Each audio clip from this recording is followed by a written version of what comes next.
Red seemed to be the flavor of the week, with half the top 10 being red aggro cards.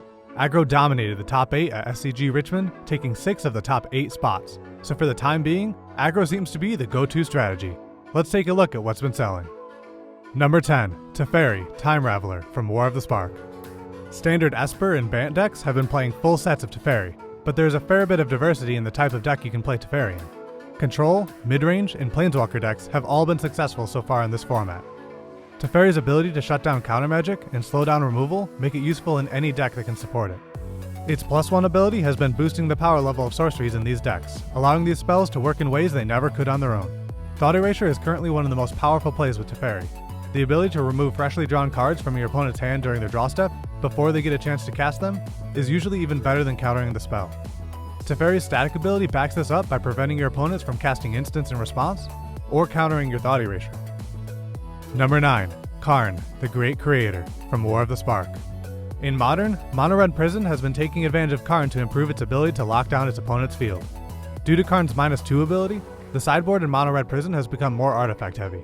The silver bullets sitting in the sideboard can be utilized even in Game 1, giving you an edge with more focused answers that you wouldn't include in a main deck. Along with those answers, Karn can grab Mycosynth Lattice from the sideboard to completely lock your opponent's mana down for as long as Karn is on the battlefield. In Standard, we haven't seen anything too exciting with Karn since War of the Spark released, but MTG Goldfish did feature a fun deck with both Standard Legal Karn Planeswalkers alongside Parhelion 2 in their Against the Odds series. While this deck struggled to set up fast enough against aggro decks, it fared well against midrange and control. Karn the Great Creator helps improve these matchups with its ability to tutor exactly what you need from the sideboard. Karn fans are likely buying these up to try out the deck at the next FNM. Number 8, Runaway Steamkin from Guilds of Ravnica. As we saw in recent results at SCG Richmond, Mono Red is positioned very well right now.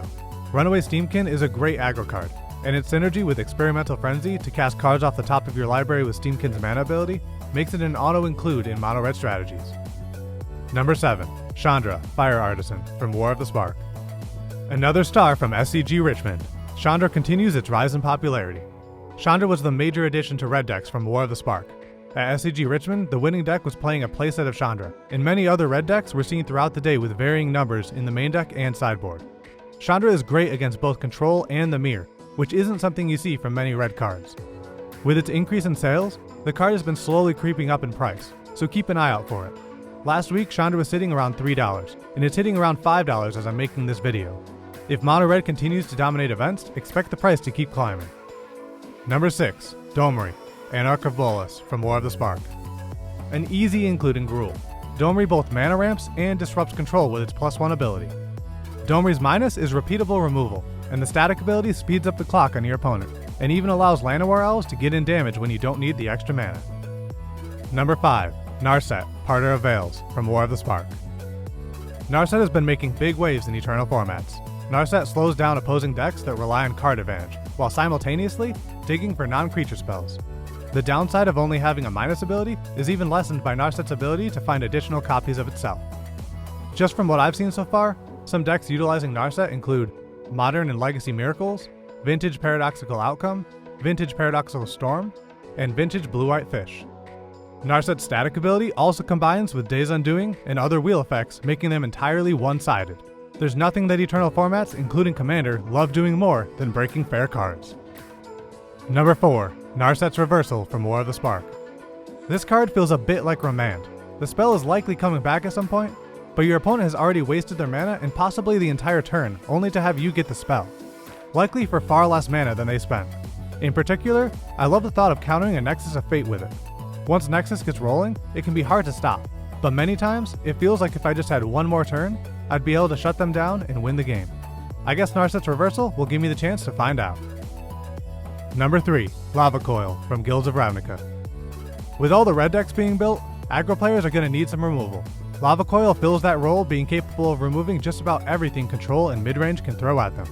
I think this is just a temporary spike in popularity from players grabbing the finishing touches to update their red decks. Number 2, Krenko, Tin Street Kingpin, from War of the Spark. Krenko looks to be the only commander card making it into the top 10 this time. Krenko really rewards the classic mono red style of hit him fast and hard. With just a Hero's Blade on the battlefield, Krenko can swing for 5 the turn after it comes in, making 5 1/1 tokens. Goblins have been a major theme in Magic since Alpha. so there are limitless options for building a commander deck with Krenko. On top of that, red commander decks are usually budget friendly, which is probably why Krenko has become so popular. Number 1. Price of Betrayal from War of the Spark. For our number 1 card this week, we have a 1-mana Planeswalker killer. Price of Betrayal can also kill a Hydroid Crosses or rip counters off of any creature, artifact, or opponent.